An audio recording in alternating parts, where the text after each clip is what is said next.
We will begin our second session this morning. It's called Evolve, Elevate, Lead, Master's Programs Shaping Healthcare's Future. Allow me now to introduce our speaker this morning. She is Professor Silke Vogel, Senior Associate Dean, Graduate Studies, Deputy Director, Center for Regulatory Excellence, and Head, Center for Lifelong Learning, Duke-NUS Medical School. Professor Vogel advocates for continuing education to help healthcare professionals stay updated on advancements, improve patient care, and adapt to evolving regulations. She leads efforts at SingHealth Duke-NUS to consolidate educational programs, providing a centralized platform for efficient course access and enhancing clinical skills and patient outcomes. In this session, she will explore how masters and related healthcare programs provide cutting-edge knowledge and practical skills for evolving industry needs, discover innovative programs, and advance healthcare leadership, patient safety, regulatory sciences, and patient care. Ladies and gentlemen, join me to warmly welcome Professor Vogel.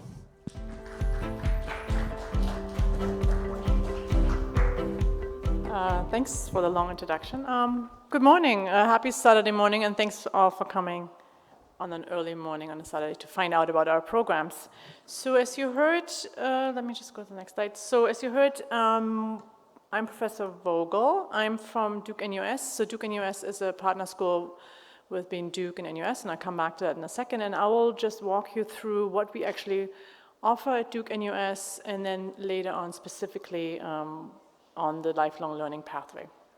So as you just heard, we have a Center of Lifelong Learning at Duke-NUS, where we're really trying to be a hub for programs and courses to enable professionals to upskill, innovate, and become leaders in their field. We are located at the Uttram SingHealth campus. That's our lovely building behind it. And Duke-NUS is a partnership between Duke University in North Carolina and the National University here in Singapore. This was formed about 20 years ago, 2005, and the goal was to bring a postgraduate medical school and a biomedical research to Singapore that wasn't existing at the time. We also work very closely with our SingHealth partner, and together we form the Academic Medical Center. And because we have our academic institution and the clinical healthcare clusters, we can form quite a good collaboration around courses that are really addressing healthcare professionals.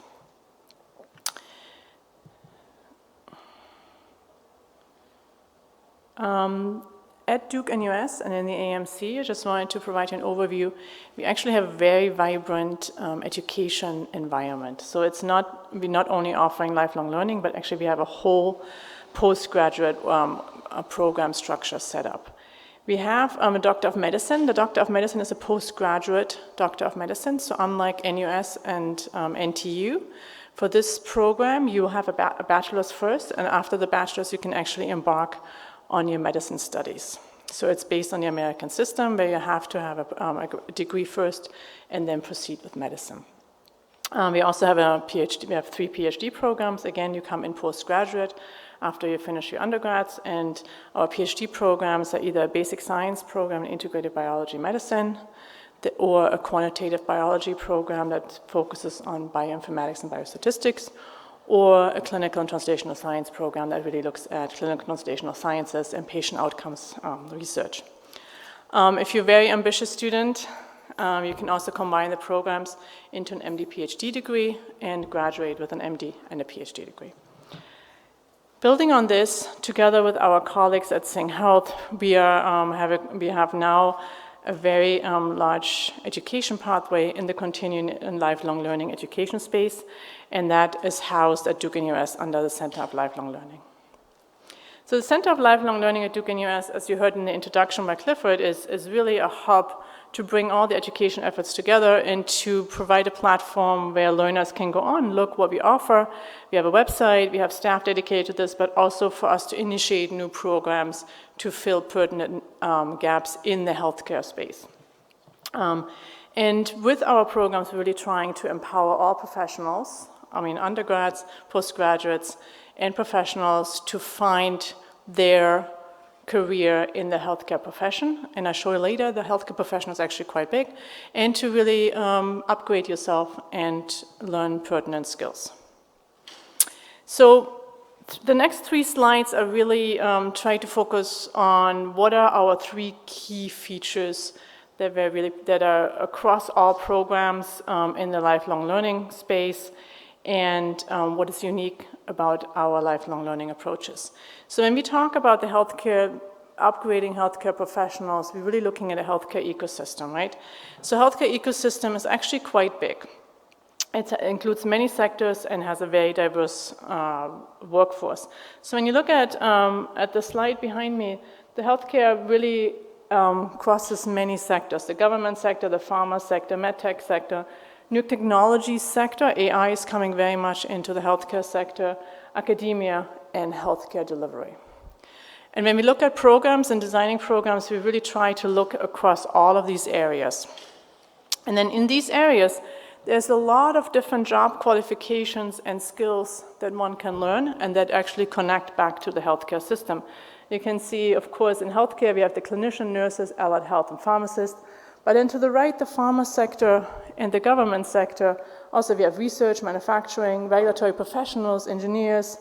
For AI, we have the innovators, we have the researchers.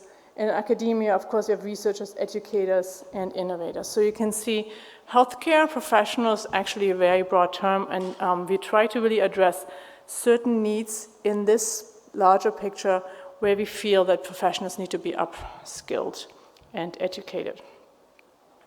So it's not only a broad sector. In addition to this, we are trying to provide a very flexible, stackable pathway. So our courses are usually designed to stack on top of each other. So think about a Lego set that you build. You start with one block, at another block, at another block, and in the end you have a house. You can start with micro-credentials and then build up to a master's program. So what this looks like is sort of shown in the slide. So in the middle you see, so on the bottom you can see, you can start with very small units, executive certificate. But if you start with, let's say, a graduate certificate, 16 units, there's four courses together. You get a graduate certificate. You really get into these courses. You really like the program, and you want to proceed. You can then get a graduate diploma by adding 2 more courses or adding additional courses to then go to a master's. So it's a very flexible learning way. You don't have to sign up for a master's right away if you don't feel like it, but you can explore and start looking at that. Thirdly, we have a very unique approach to teaching. And this is actually borrowed from our medical school and the PhD programs, where we don't have traditional lectures and traditional elite teaching styles, but we do a flipped classroom approach, which we call team-based learning. So what we do in this whole journey is that you come to the classroom a little bit prepared. We give you some videos to watch at home, give you some pre-readings. When you come to the classroom, you're already prepared somewhat in the materials, and we don't have to provide everything in lectures. What we provide in class is hand-on learning. So you will get case studies, you will discussions, you will get experts discussing the material with you, to really bring you up to speed and have you develop your critical thinking and your application and your skills. And that, in the end, will help you to go back to your job and already have the familiarity with the new skills that you have practiced in the classroom. So we really try to do as much as possible hands-on learning. So a lot of case studies and practica. So having shown you which field we're working in, the breadth of our field, the way we approach teaching, and how we try to have a flexible pathway, I'm just going to talk about a few of the programs that we are offering at Duke-NUS. So as I said, our programs really focus on the healthcare themes, and for now we have grouped our programs under 5 themes that we think make the most sense. So we have a theme around innovation in healthcare and healthcare services.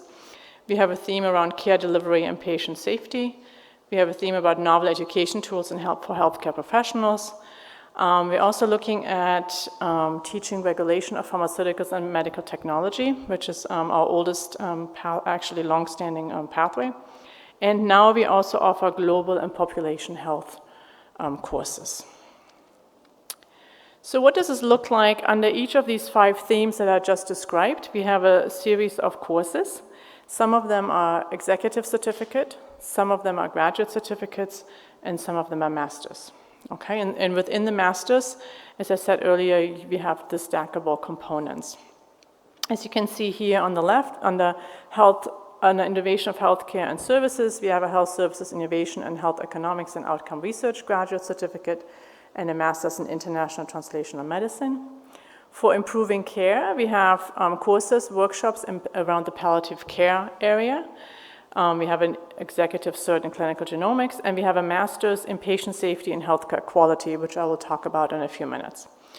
Novel education tools. Right now, we're looking at technology-enhanced learning for healthcare professional, a very good course to really get you into how do you use technology in the classroom.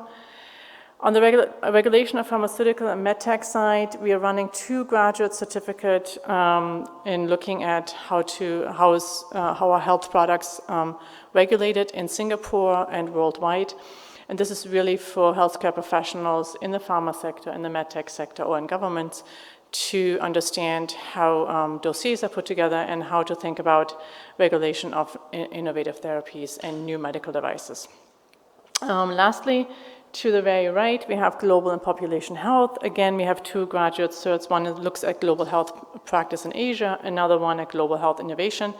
And then at the bottom, you see the new masters that we're launching next year is in healthcare leadership and management program. So I will come back to those masters in a second. But I wanted to give you a little bit of flavor on our graduate certificate that I just provided information upon.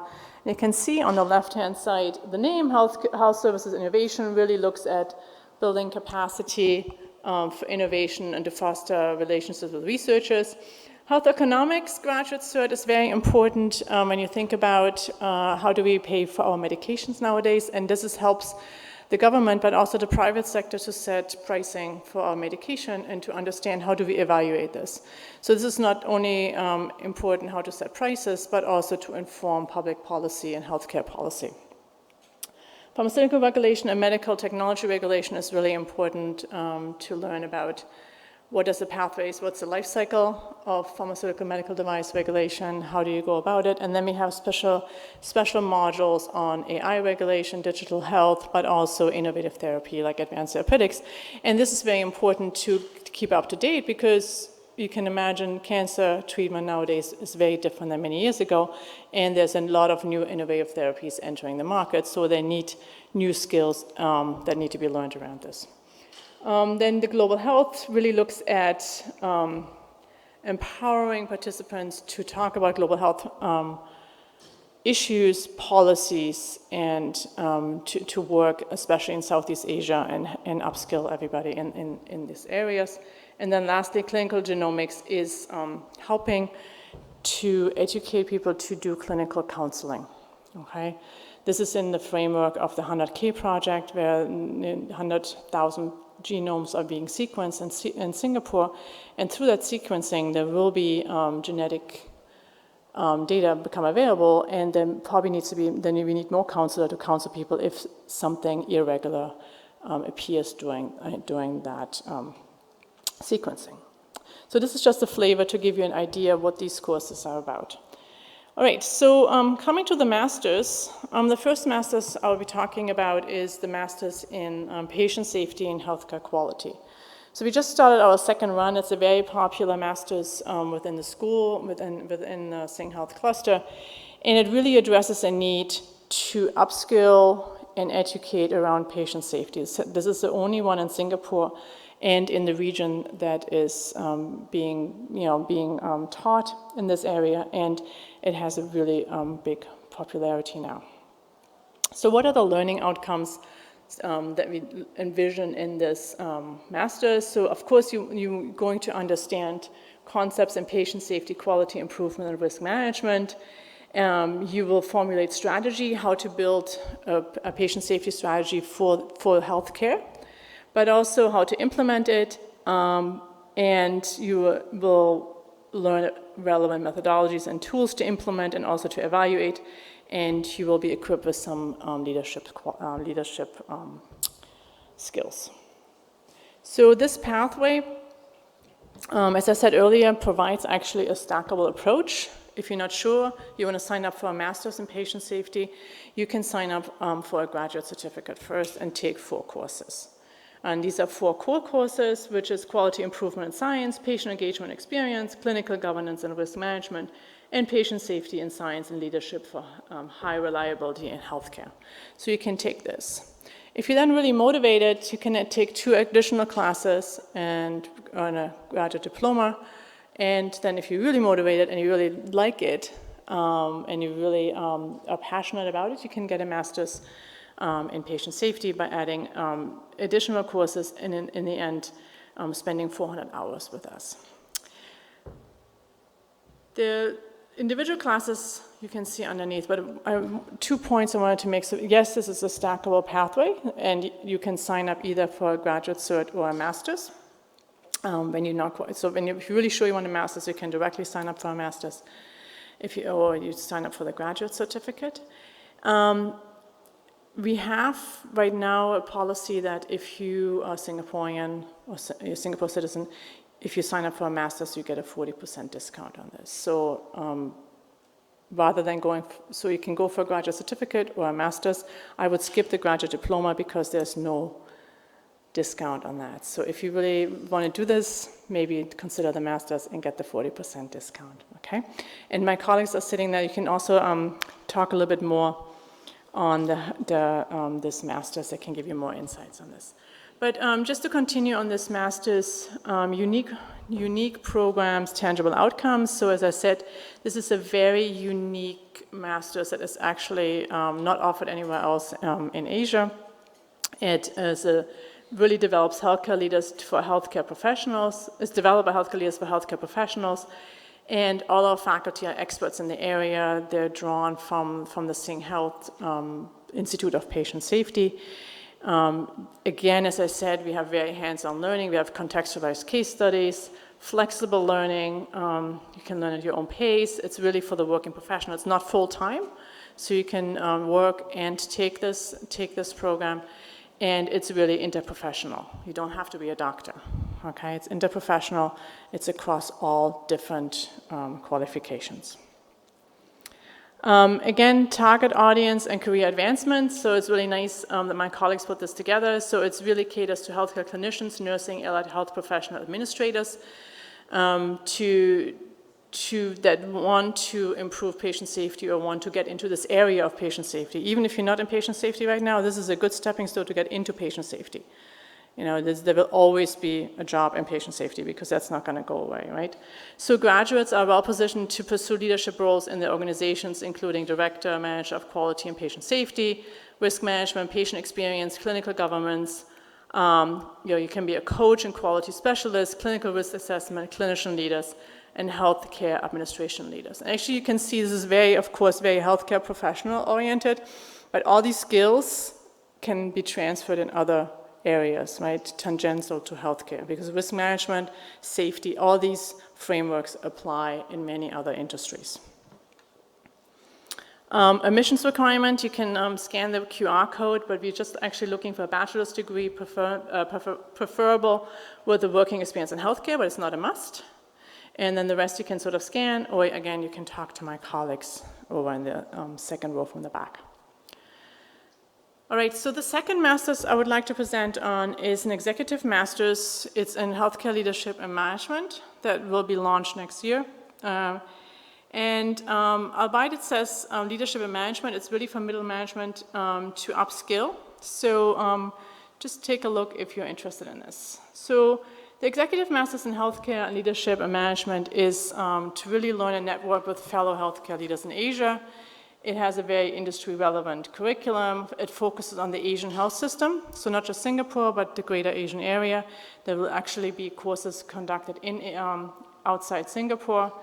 And again, our hallmark is real-world Asian-centered case studies and an immersive learning experiences on 4 different sites in Asia, and you can complete this within 15 months. The program overview is it's 8 courses, 160 hours plus 4 country immersions in Asia. And the topics on the right really give you a good idea the breadth and the depth of the program. It looks at healthcare landscape and strategic planning, leadership, people management, healthcare finance, essentials of health informatics, managing healthcare communications, Patient safety shows up here also because it's such an important topic. Plan, design, supply, organize, operationalize the hospital, and risk management.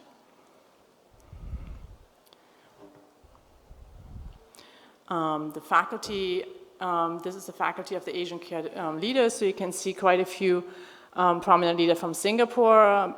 It's led by Professor Bao Chi, but we also have Professor Terence Schwa and Professor Kenneth Quack in there. Professor Michael T, and then Professor Michael T, Professor Padilla from the Philippines, and we have Dr. Devi from India. So quite heavy hitters in the faculty here. This is, again, just showing you a little bit the topics. On the right is a more in-depth what the topics are about, but I'm not going to go into that detail. So the target group, I know this is postgraduate, and some of you might be first just graduate from college, but if you're a little bit further along, this might be of interest to you. So we're looking at mid to senior levels staff progressing to eventually leadership. And it gives you really good experience in advancing eventually to higher levels in your organization.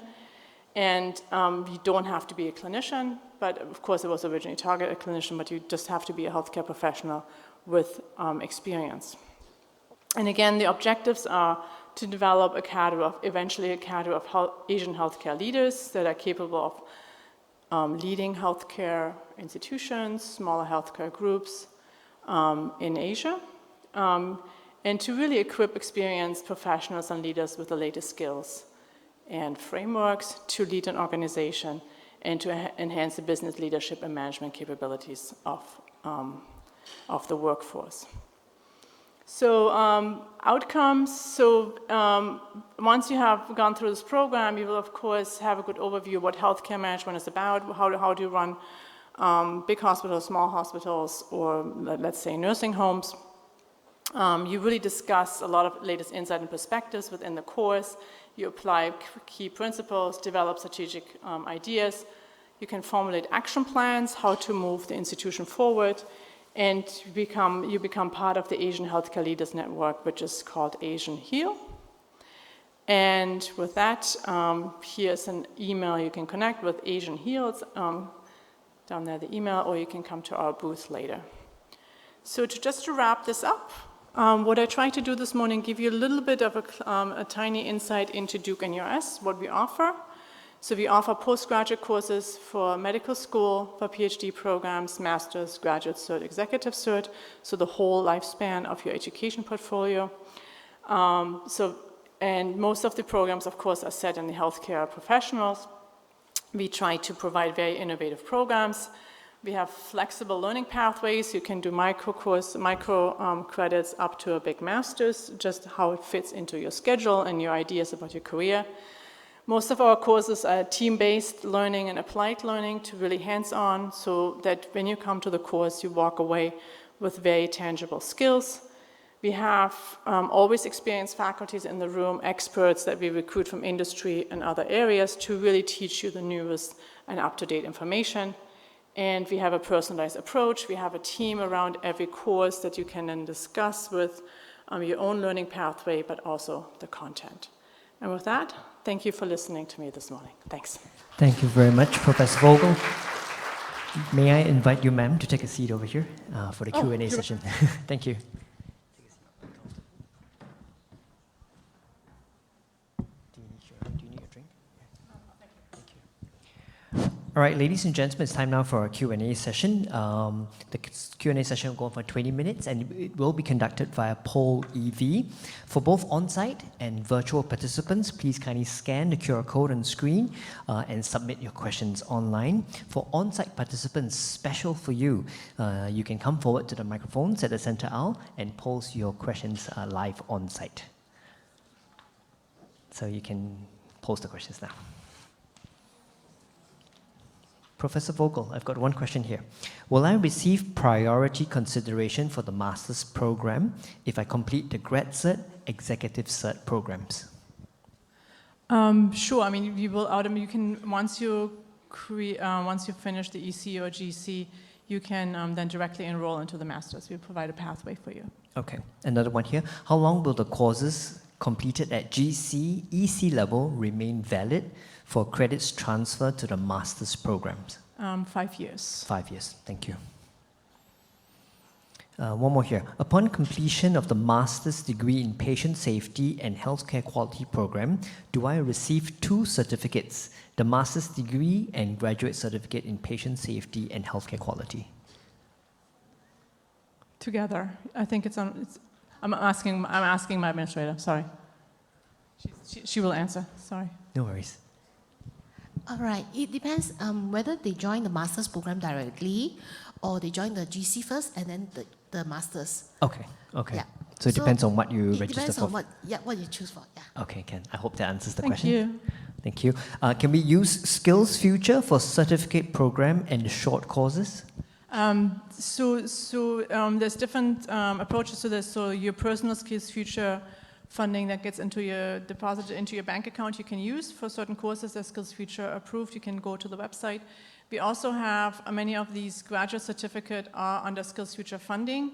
So there 70 to 90% will be reimbursed to you, or you only have to pay 10 to 30% out of pocket for many of the graduate certificates that we offer. And then as I said earlier, the master's programs are also, some of them are subsidized 40% for Singapore citizens, but it depends on the master's program. Thank you. Okay. Another question here. Are there any master's programs that do not require experience in healthcare? Yes, we have a master's in international translational medicine that doesn't require experience in healthcare. There we look at a bachelor's and preferable in science, but you can talk to us, that doesn't really need a lot of experience. Okay, thank you. One more question here. Could you share examples of how alumni from these master's programs have gone on to shape the future of healthcare?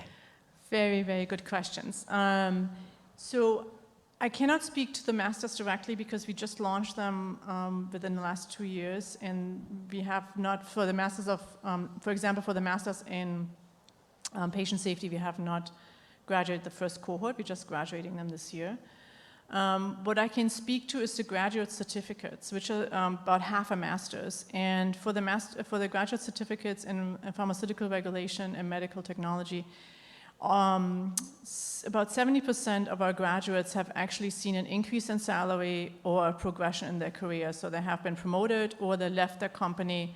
So these mostly come from the pharmaceutical companies, pharmaceutical area, and they either transferred into a different company and advanced their career, or actually they're seeing pay raises. So we have been quite successful around that. Thank you.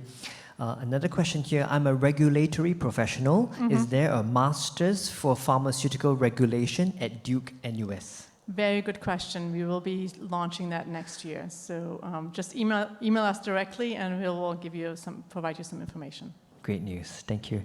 One more here. Graduated from NTU, Bachelor's in Computer Science. Yes. I have a couple of questions to ask. Number one, may I know if it's too far a jump from computer science to medical? And question two, what is the dropout rate for the program? For which program? So whoever said this is a Pol EV? I think this one's the jump from computer science to medical. It just says to medical. So if you would like from computer science to a medical degree in medicine, it's not a jump at all. Oh. Please visit us again on the website.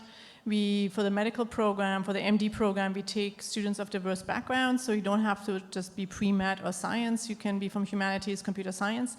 We just look for very motivated, talented students, so it's not a jump. Again, go to our admission site, and we're happy to talk to you. Because we're a small school, we actually have very personalized. And then question two was, what was the dropout rate? Is there The dropout rate, so once you get into the medical school, if you're really talking about the medical school, there's a very low dropout rate. Once you make it in, less than 1% dropout. That's great. We're happy to hear that. Next question here. How have NUS healthcare master's programs evolved in recent years to stay relevant to the industry's changing demands? Very good question. We're really looking at the trends of what the healthcare system needs. We're doing a lot of gap and need analysis. I talk to a lot of healthcare leaders to see what do you really need in the healthcare system nowadays, because there's a lot of shifting, down to community care, step-down care, and so forth. So we're really trying to address this. And in that context, then the Masters in Patient Safety was launched. Thank you. One more question here. Is this program a top-ranked program? What's the difference between this program and well-established programs from Harvard or Johns Hopkins? Very good question. We're not Harvard or Johns Hopkins, but in Asia, we are top ranked, and it's NUS, you know our ranking, so we compete very well within the world. And our programs are very well developed for the topics they address, so I think they're very highly ranked. Thank you. Oh. Do I get to skip modules if I take a grad cert in pharmaceutical regulation now and then take the master's in pharmaceutical regulation later when it is launched? So basically your graduate certificate will be part of the master's, so you don't have to take the first 16 credits, you just take the rest of the credits for your master's. So that's how you stack it towards the master's. Okay, thank you. Okay, we're waiting for a couple more. Anyone from the floor over here would like to ask a question live?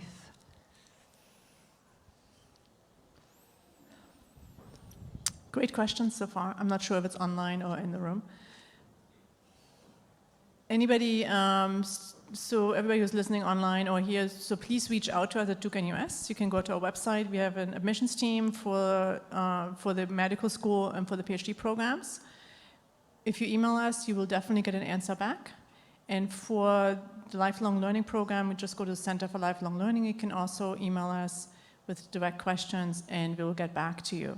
Any email on Duke-NUS will actually work. If you get lost, an answer will find you. Again, we are a very smallish school, and we have a lot of personal attention to our students. Thank you, ma'am.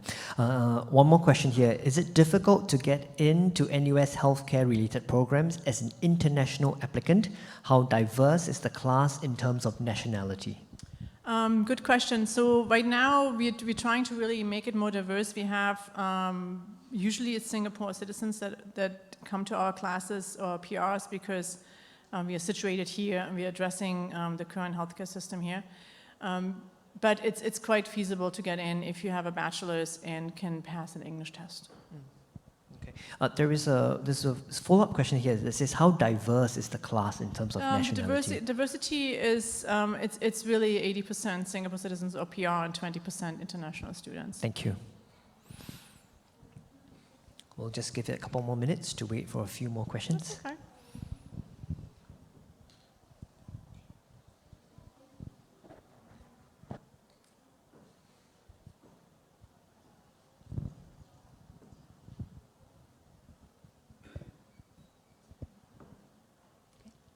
Is it okay? Any more? No? You good? Okay. Yeah.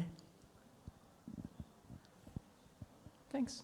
No? Thank you. Thank you all for listening and for the questions. Thank you very much, Thank you. Professor. All right. This Thank way, you. please. Thank you.